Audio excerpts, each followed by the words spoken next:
Ya, ok, buenas tardes, volviendo nuevamente. Este, acá vamos a poner su apellido, madrecita.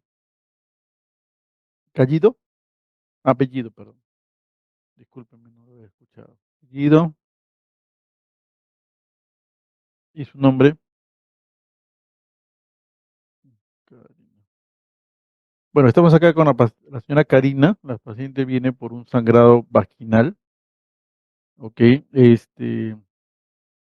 con una sospecha de que estuvo gestando y que aparentemente puede ser un aborto, ¿no? Entonces vamos a comenzar la evaluación transvaginal. Y obviamente tenemos que escoger el traductor respectivo para hacer la evaluación. Vamos a acercar el equipo.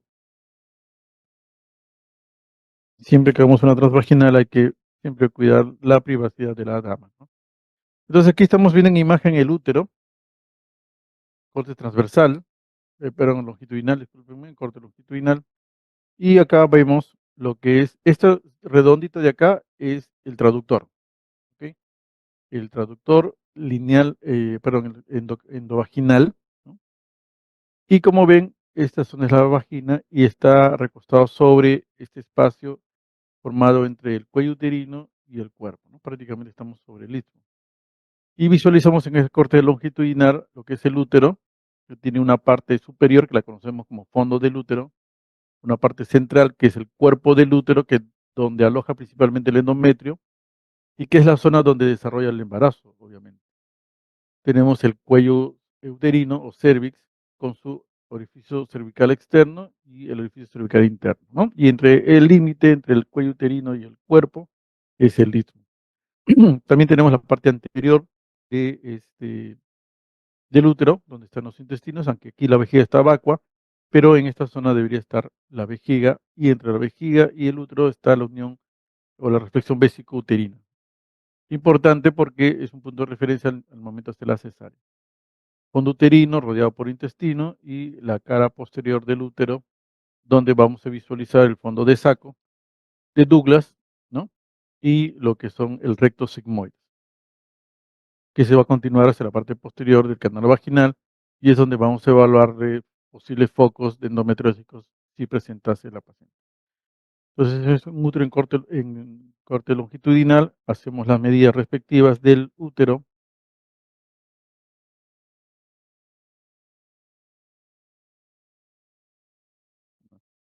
Aquí ponemos, perdón, acá arriba el útero, le hacemos la longitud desde el fondo uterino hasta el orificio cervical externo, ¿no? Esta es la indicación que se está haciendo, medir hasta el orificio cervical externo. Algunos no hacia la cara posterior del cuello uterino, ¿no? Sino el orificio cervical externo.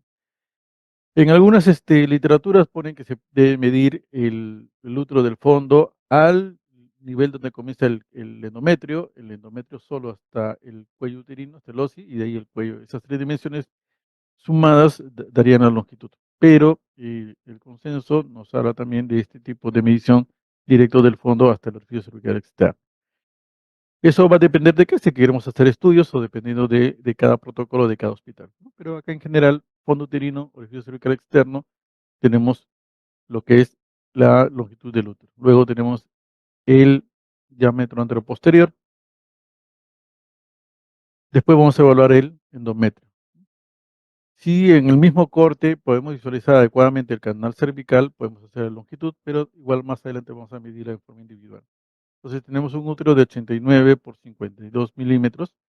No se olviden que en una mujer que no ha tenido bebés, el promedio del útero de la longitud va de 6 a 8 centímetros y cuando ya tienen hijos, va a ir de 6, 7, 8 hasta 9 centímetros, ¿no? De longitud.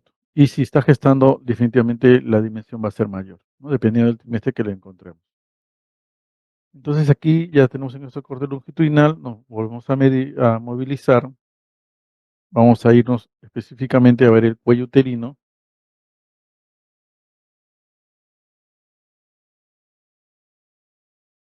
Y el cuello uterino lo podemos evaluar buscando principalmente en su canal cervical la presencia o no de pólipos. ¿Ok? Eso es lo que podemos evaluar. Entonces, acá vemos el endometrio, importante evaluar el endometrio. Aquí está un poco dilatado por el contenido que tiene, ¿listo? Pero tenemos que ubicar, generalmente, no sé si vamos a agrandar un poquito más la imagen. Mm, pero tenemos que ubicar aquí está, más o menos se nota, en el cuello uterino, lo que son las glándulas cervicales, porque esto no va a llevar, ¿no?, según su ubicación, al orificio cervical interno, ¿no? Donde terminan las glándulas, ese es el orificio cervical interno, ¿no? Entonces, en algunas imágenes se ve mucho mejor, pero podemos visualizar que aproximadamente acá está terminando el orificio cervical, comenzando el orificio cervical interno, y obviamente aquí está el externo, ¿no? Esto que se mueve acá es el gel que hemos colocado, y esta zona de acá es la vagina. Y esta es parte de lo que es la membrana que hay entre la vagina y el recto, ¿no? Acá está pulsando obviamente porque hay vasos ilíacos que pasan por esta zona, los vasos uterinos también, y este es el recto sigmoides. Importante para la evaluación del endometrio. Entonces aquí tenemos nuestro canal cervical. Entonces vamos a medir. Veo mis glándulas cervicales, las sigo por acá, se proyecta y termina más o menos en esta zona. Y en este otro lado del labio inferior, perdón, labio posterior, vemos también la glándula, que es más ecogénica, un poquito más hipocogénica, que también termina en esta zona de acá, ¿no? Entonces vendría a ser el orificio cervical interno y hacemos la medida hasta el orificio cervical externo. Miren, el orificio cervical externo está acá en este, si podemos ver bien, acá hay una zona más anecogénica, más oscurita, ¿no? Ese es el límite del orificio cervical interno y nuestro cuello mide 25 milímetros. Desde el punto de vista ginecológico como tal, medir la longitud del cuello como que no nos da mucha información, ¿no? La medición de longitud del cuello es mucho más importante cuando estamos en el segundo trimestre del embarazo, porque nos va a permitir ir viendo el riesgo de parto prematuro en las gestantes. Pero igual nos sale 25 milímetros, ¿no? Podemos mejorar la imagen, sí, porque como si me doy cuenta yo acá, ¿no?, el labio posterior luce más grueso que el labio anterior, ¿no? Posiblemente estoy presionando más de la cuenta, pero ahí está mejor, mejorando, miren, ahí está mejor. Como que esta es la línea central, ¿no? La línea central, y acá es más equidistante, ¿no? Vemos acá la línea central que mide aproximadamente 9 milímetros y de esta línea hasta el otro borde, ¿no?, 11 milímetros. Bueno, va por ahí, ¿no? Ya no está tan diferente. ¿Qué más podemos encontrar en el cuello uterino? Vamos a encontrar posiblemente los quistes de Nabot, que solamente son la acumulación del tejido, perdón, de la secreción de sus glándulas, pero que no tienen mayor relevancia clínica, ¿no? Porque cuando nosotros decimos hay quiste de Nabot, cuando la paciente escucha quiste, bueno, se va a asustar. Hay que explicar que hay unos quistes que no tienen mayor relevancia.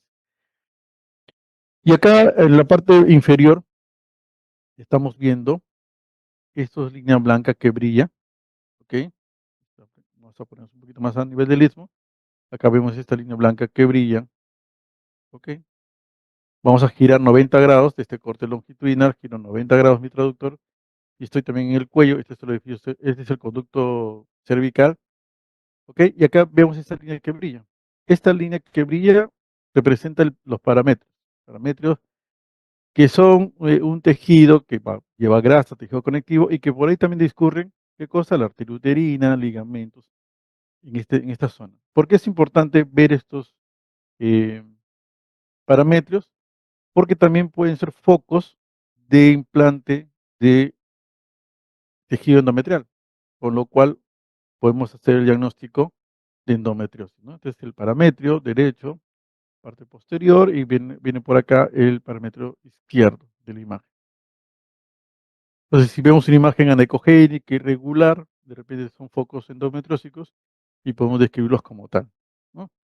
Esa es la importancia de poder ver el cuello uterino, ¿no?, en sí, porque pueden haber también miomas cervicales, también pueden haber miomas cervicales en el parénquima, puede haber en el canal cervical un pólipo, ¿no?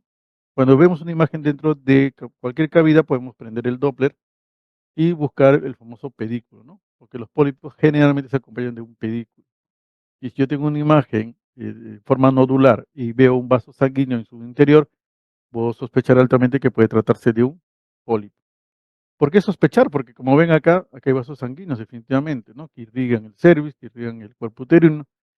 Y esa es una ecografía en 2D. Así que un vaso que puede estar encima y lejos del supuesto pólipo podría aparecer como si estuviese dentro de la misma imagen, y cuando no es así. Por eso es que la ecografía llega a conclusiones. A veces es muy avesado hablar de diagnósticos, ¿no? Entonces es mejor poner ahí, en algunos suelen poner presencia de nódulo a nivel cervical, descartar pólipo, otros ponen de frente descartar pólipo, pero ya muy pocos suelen poner el diagnóstico, ¿no? Ponen ahí pólipo cervical, y a veces no lo es, a veces solamente es un efecto de una glándula dilatada, ensanchada, o de repente por ahí es un resto que sale en un coágulo organizado, producto de una regla que persiste. Entonces siempre hay que ver el tema de poner solamente descartar, ¿no? La ecografía generalmente orienta en el diagnóstico. El diagnóstico final, en todo caso, lo va a dar la patología, ¿no? Entonces no se olviden, acá en este lado vemos los parámetros, que lo puedo ver así en forma longitudinal también, los parámetros. Muy importante seguirlos para ver si es que dentro de este parámetro hay una irregularidad, hay un nódulo, estoy al lado izquierdo, me voy al lado derecho, ¿no? Y lo puedo visualizar también en el corte transversal. Principalmente aquí se ven mucho mejor los parámetros para buscar estos famosos nódulos. Ok, longitud, no se olviden de que es más importante cuando estamos en ecografía del segundo trimestre. Me alejo un poquito, este es el gel, como ven acá el gel que está brillando, entonces esta es la pared anterior de la vagina y esta sería la pared posterior de la vagina. No se olviden que todos los traductores siempre tienen una marca que nos van a indicar la orientación del mismo. ¿Ok? Para mí esto es la parte anterior y obviamente el lado contralateral es la parte posterior. Esta es la pared anterior de la vagina y el otro lado obviamente la pared posterior de la misma, ¿no? ¿Y por qué me estoy alejando? Porque como ven para acá, decía que este es el recto, entonces aquí estamos viendo el tabique, la pared vaginal y la pared rectal. Y entre los dos nos va a aparecer el tabique, este de acá, el tabique recto vaginal, ¿no? Pared vaginal, tabique recto vaginal, mucosa rectal, recto sigmoides, obviamente.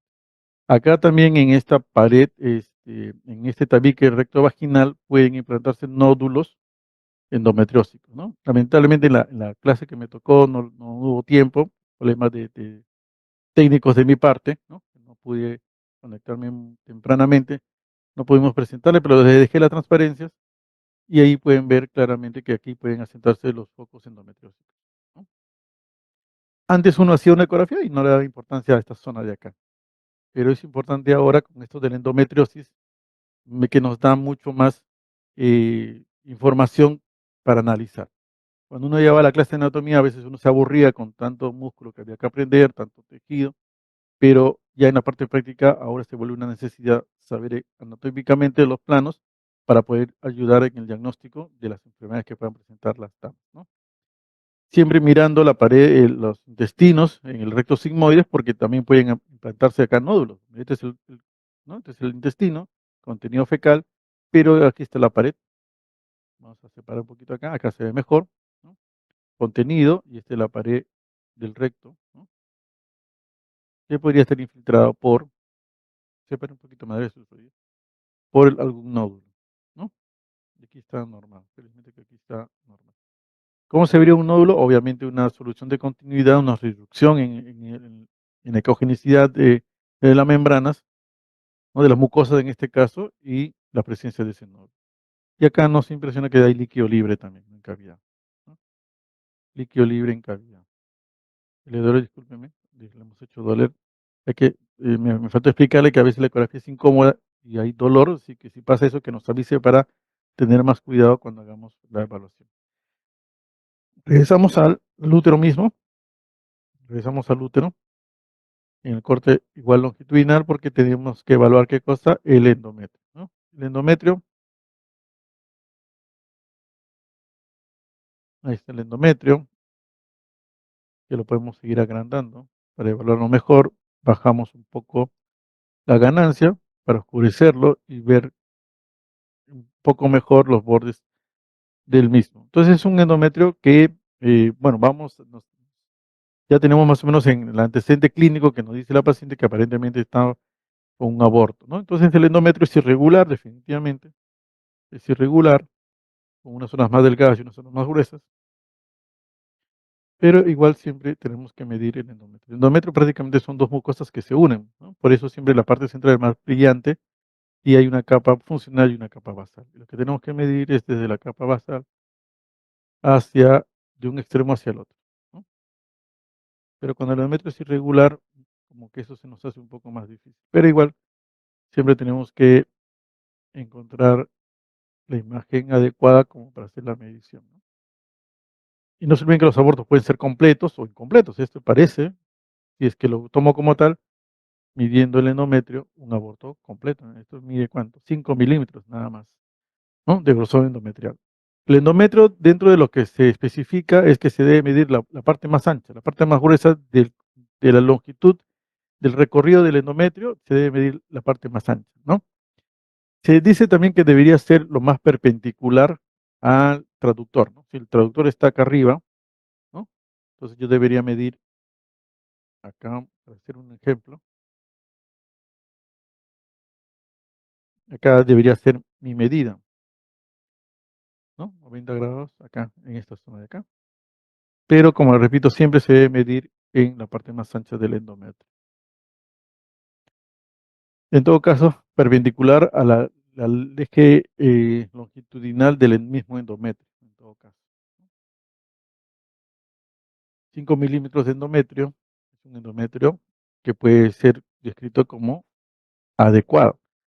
Ahora, dependiendo del ciclo menstrual, es que tenemos que evaluar el endometrio. Y es más, dependiendo también de la edad de la paciente. Si es una mujer en edad fértil, entonces tenemos que considerar el estadio en que están, porque tenemos una fase menstrual, una fase proliferativa, el periodo de ovulación, luego viene el periodo secretor y nuevamente la fase menstrual. En la fase menstrual, obviamente, el epitelio, el endometrio está descamado. En la fase proliferativa comienza a incrementarse, alcanzando aproximadamente en el día ovulatorio un grosor máximo de 16 milímetros. Algunas literaturas lo ponen en 14 y otros lo ponen en 18, ¿no? Pero más o menos en la mayoría que he revisado de las literaturas lo ponen en 16 milímetros, ¿ok? En como grosor máximo en el momento de la ovulación. Si está menstruando, de repente el endometrio es más delgado, 4, 5, 6 milímetros. Estamos en el proliferativo, podría estar en 8, 9, 10 milímetros. Y cuando está ovulando, 16 milímetros. Se puede mantener, ¿no? Y ya en el momento premenstrual se va a ir descamando y por lo tanto luego va a disminuir. Si estamos frente a una mujer menopáusica, mujeres que ya no menstruan, y no se olviden que menopausia es cuando pasó más de un año sin regla, el endometrio debe medir eh, entre 2 y 4 milímetros. Algunos consideran hasta 5 milímetros, ¿ok? Entre 2 y 4 milímetros como medidas adecuadas, normales, entre comillas. Algunos consideran hasta 5. Si consideramos de 2 o menos uno de medida, es un endometrio adelgazado. Y no se olviden que en la mujer menopáusica la principal causa de sangrado es la atrofia endometrial. Me viene una paciente, 70 años, doctora, hace 5 años no menstruaba y hoy día estoy menstruando. Tengo que hacer, antes de pensar en un cáncer endometrial, tendría que pensar primero si es que realmente tiene una atrofia endometrial. Le hago ecografía, veo el endometrio y lo mido, ¿no? Si está en 2 milímetros, podría estar pensando que es una atrofia endometrial como causa del sangrado. Y si tiene, en el caso de una mujer menopáusica, más de 5 milímetros, más de 4 milímetros, según como ustedes adopten la medida de referencia, puede empezar en un endometrio engrosado. Hay algunos que ponen endometrio hipertrófico, ¿no? Hipertrofia endometrial, pero como le digo, la ecografía no hace diagnóstico, la ecografía hace conclusiones principalmente, y lo que sí podríamos poner es un endometrio engrosado, ¿no? Endometrio engrosado. Ya si quieren, después le ponen 2 puntos, descartar hiperplasia endometrial, pero no se olviden que la ecografía nos debe orientar con una descripción anatómica, ¿no? Y eso es lo que hay que hacer. En mujeres menopáusicas también se señala de que si está con terapia de reemplazo, ese endometrio podría llegar a medir normalmente hasta 10 milímetros, 11 señalan otros. Entonces, si es una mujer que no menstruó hace 5 años, pero está con terapia de reemplazo porque están dando para la vagina, para su atrofia vaginal, ese endometrio podría llegar a medir hasta 11 milímetros y ser esperado. En todo caso, tenemos que tener esos datos y todo endometrio por encima de 11 milímetros, sin duda, es un endometrio engrosado para una mujer menopáusica. No así si una mujer en edad fértil, porque ya sabemos que puede llegar a medir hasta 16. Pero si esa mujer en edad fértil está utilizando anticonceptivos, también el endometrio podría no engrosarse mucho. Generalmente cuando una mujer utiliza anticonceptivos orales combinados, puede estar el endometrio en 4, en 3 milímetros, ¿no? Y también producir sangrado, ¿no? Doctor, vengo porque estoy usando anticonceptivos, estoy sangrando. Podría ser posiblemente porque también es un endometrio que se está atrofiando, ¿no? Efecto del medicamento.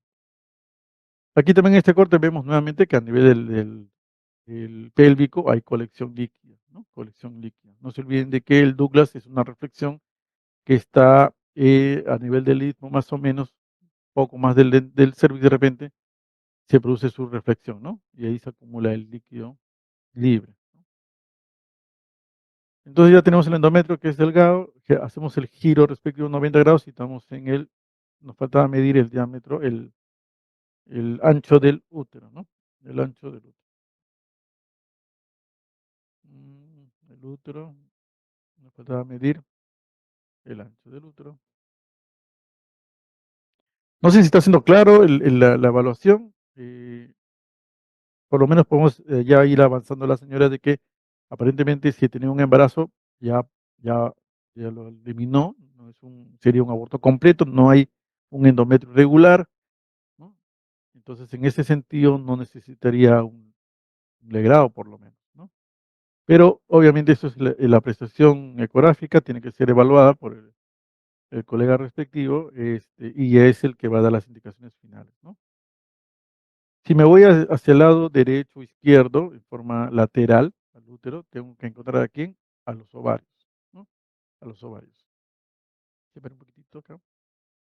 Bueno, y aquí está el ovario derecho, ¿no? Es un ovario que aquí ya de frente tenemos que identificar algo bastante frecuente, que es el cuerpo lúteo, ¿no? Y ahí está lo que llamamos el halo de fuego, ¿no? Aquella circulación que rodea al folículo que va a ovular. ¿Por qué? Porque aumenta la circulación, porque este folículo, como es el escogido, es el señalado para ovular, necesita una mejor oxigenación, porque el ovocito pues tiene que ser el de mejor calidad, ¿no?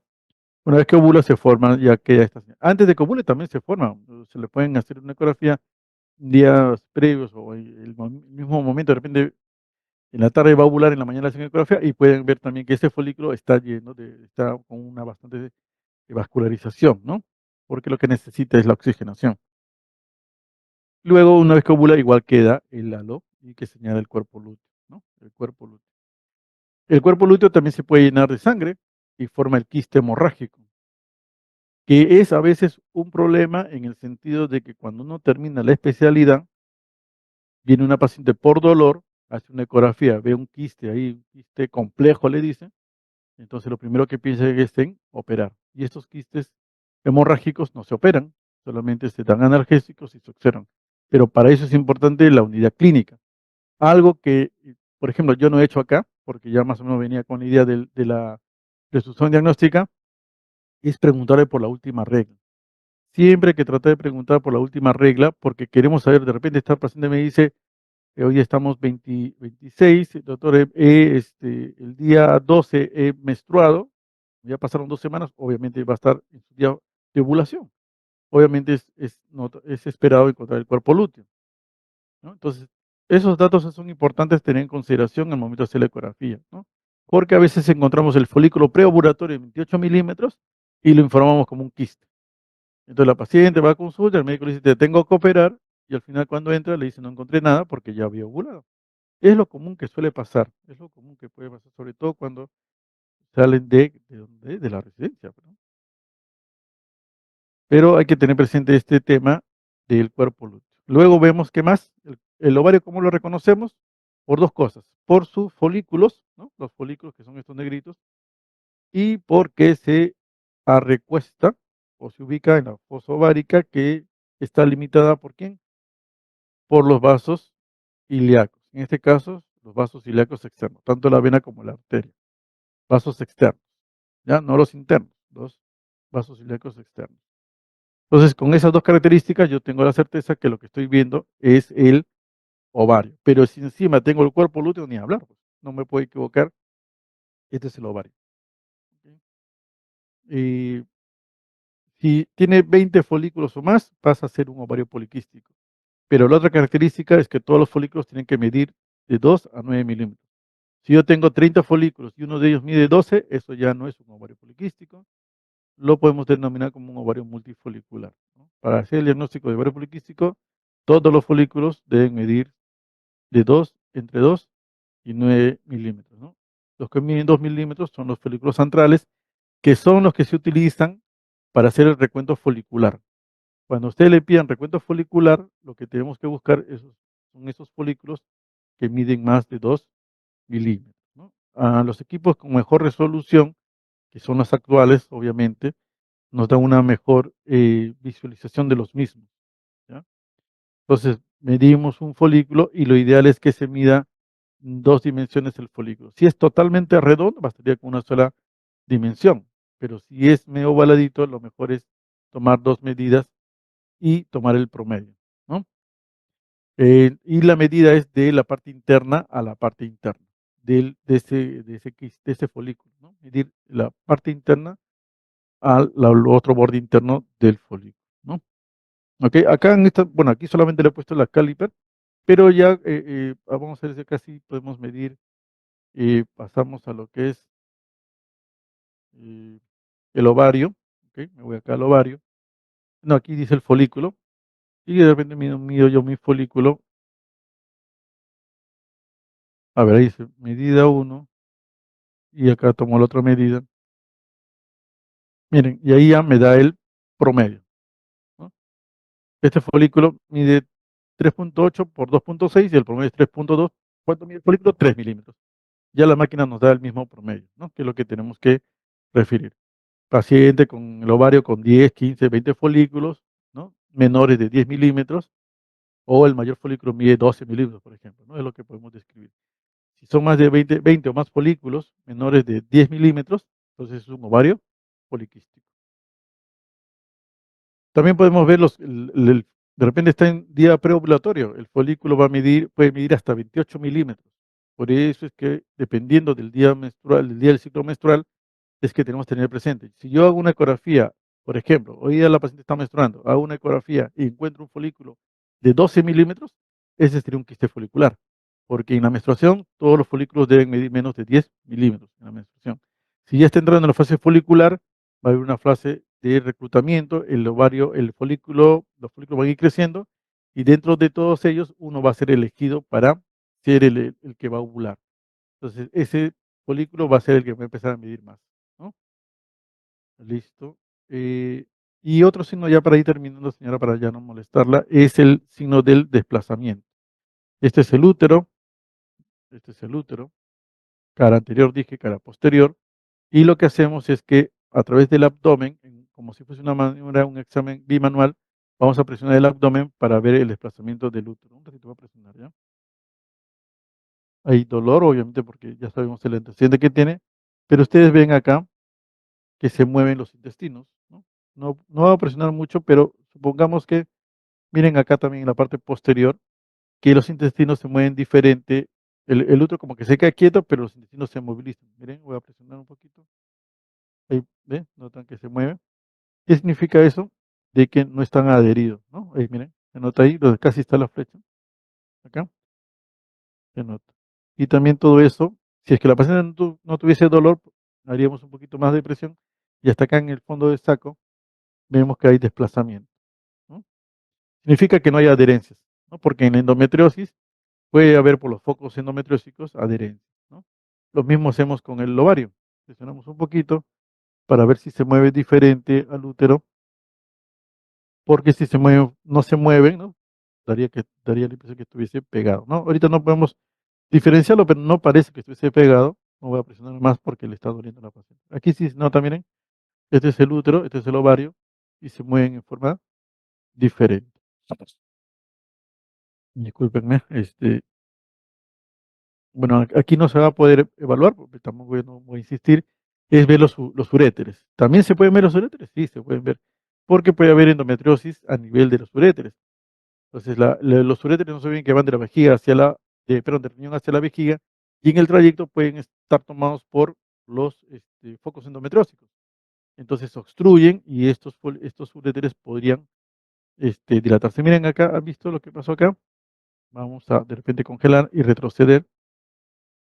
Miren esta zona, a ver, vamos a borrar la flecha, a ver, y vamos a ponerla más arriba. Acá quiero que, a ver, acá acá en esta zona, vamos a ver si es que puedo, a ver, que quede ahí. Ah, no, ya no va a poder ya. A ver, en esta zona, a ver, estamos retrocediendo. ¿Ven estos que hay ahí? ¿Ven? ¿Logran ver? ¿Ve, doctor, usted? Ya, esa es la orina. La orina que está dentro del uréter y que ingresa acá y que ingresa a la vejiga. Entonces, eso nos guía para ubicar el recorrido del uréter. Entonces, nos dice que el uréter está permeable, que aparentemente no hay obstrucción de su uréter. Hay uréter derecho, uréter izquierdo. Porque una vez que el endometrio, ¿cómo se llama? El nódulo endometrial obstruye el uréter, obviamente va a haber un rebosamiento y podemos encontrar una hidronefrosis. Por eso es que el mapeo ecográfico recomienda también realizar una ecografía renal, buscando signos de hidronefrosis. Eh, entonces, acá ya para ir terminando, vemos traductor, canal vaginal, esta es la vejiga, la mucosa vesical, ¿no? Y si seguimos acá vemos la uretra prácticamente, ¿no? Que va a terminar en el meato urinario. Vagina, recto, tabique recto vaginal, podemos verlo acá, ¿no? Y no hay impresión de que haya nódulos, ¿ok? También la vejiga puede ser zona de presencia de un nódulo, entonces podría haber acá un nódulo y también se debe describir. Entonces hay que aprovechar al máximo la ecografía, pero para eso también hay que capacitarnos para cada vez sacar más provecho. Acá faltaría un poquito ver la parte del periné, pero no lo vamos a hacer porque ya la paciente está un poquito dolorida, hay que terminar su atención, pero también la ecografía, aunque nos puede ayudar en orientar en algo lo que es el problema del piso pélvico, pero igual aún no está al 100%, pero igual se está haciendo todo lo posible para que la ecografía también ayude en definir el tipo de patología a nivel de piso pélvico, ¿no? Listo, entonces nuevamente acá para terminar, estos ecos que aparecen dentro de la vejiga, estos ecos de acá, a ver si lo puedo agrandar, no sé si se perderá el cine look, ahí está, eso que sobresale es la orina ingresando de la uretra hacia la vejiga, ¿no? Eso es importante de ver porque de esta forma podemos guiarnos dónde está la uretra, ¿no? Aquí no es el corte ideal para ver la uretra, no lo voy a hacer porque ya la paciente está dolorida, pero en el mapeo endometrióstico se puede hacer ese seguimiento, ¿ya? Listo, madre. Vamos a retirarlo. Espero que esto haya sido muy eh, demostrativo. Espero que sí. No sé si habrá preguntas. Mami, muchas gracias. Ahorita vamos a ir a bajar, ¿ya?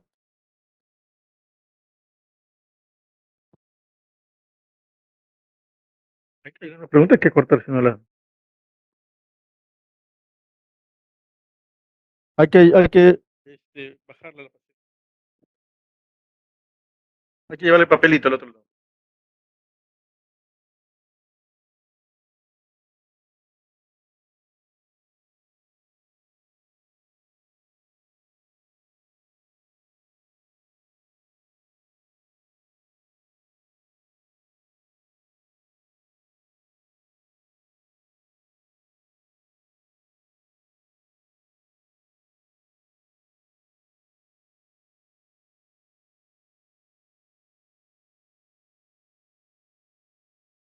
¿Tiene alguna pregunta, doctora? Bien, hemos tratado de aprovechar a la señora para poder hacer el barrido ecográfico, ¿no? La ecografía ha avanzado definitivamente, ¿no? En los años 50, cuando recién se empezó a ese tema de los equipos de ultrasonido, con Ian Donald, el padre de la ecografía, y a la fecha, pues ya con equipos con 3D, 4D y hasta más D. Entonces la tecnología ha avanzado bastante, ¿no? Y como ven, antes solamente se hacía la ecografía obstétrica para la biometría fetal, pero ya se ha ido especializando cada vez más. Ya hablamos de una ecografía del primer trimestre, una ecografía morfológica de entre las 3 y 4 semanas, más conocida como genética, ¿no? A algunos no les gusta usar ese término. La ecografía propiamente genética entre la semana 18 a 24, 20 a 22 prefieren algunos. Ya se incluye también el Doppler, ¿no? Doppler obstétrico de la tercera edad media, de la arteria umbilical, del ductus venoso, las arterias uterinas, para hacer los diagnósticos de RCU principalmente, de hacer el diagnóstico de anemia fetal también, ¿no? Entonces, son cosas que tenemos que tener presentes en nuestra evaluación, porque eso nos va a permitir darle al colega, bueno, si uno, como digo yo, si uno no es el mismo médico tratante, por lo menos le va a permitir al colega tener una mejor información para hacer un mejor tratamiento. No se olviden de que todo esto involucra la actualización permanente del médico. No podemos avanzar sin actualizarnos, ¿no? Porque de repente yo no manejo los criterios de residuo y le mando a un colega criterios de residuo y de repente no va a saber cómo manejar los estadios. Inclusive los estadios de RCU también se están modificando, ¿no? Ya dependen de cada escuela, de cada médico que los maneje según su criterio. Eh, Pasó entonces de una ecografía bidimensional, unidimensional, a una simple ecografía de biometría, a una ecografía especializada a nivel de obstétrico, ¿no?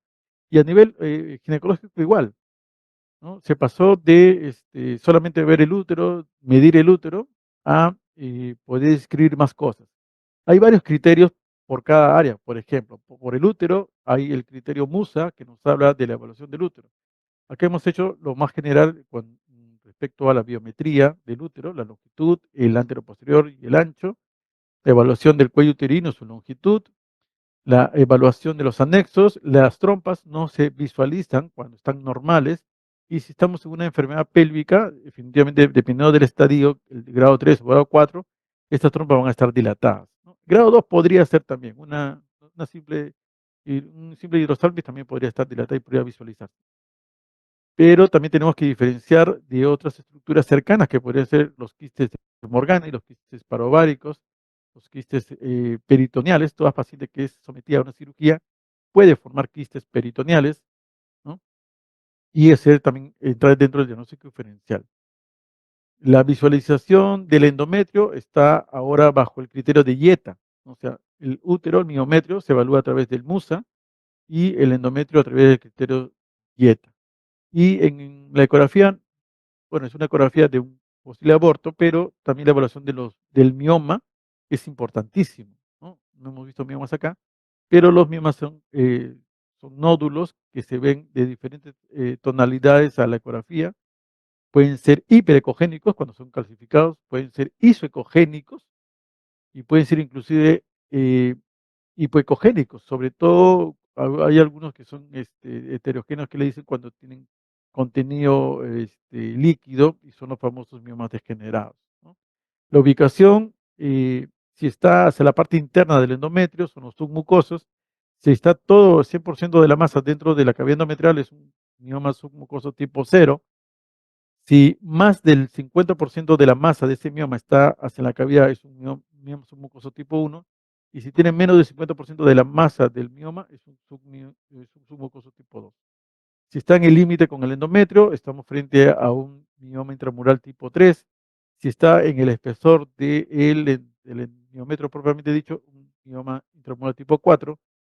Y si nuevamente está ya en el límite de la serosa, si es menos del 50% de su masa el que sobresale, o mejor dicho, en este caso sería si, el lo que queda dentro del miometrio es menor del 50% de la masa, sería un subsuceroso tipo 6, ¿no? Y si lo que queda dentro del miometrio es más del 50%, sería un subceroso tipo 5. Y si sobresale totalmente, podríamos hablar inclusive de hasta un subceroso pediculado, ¿no? Según lo que encontremos.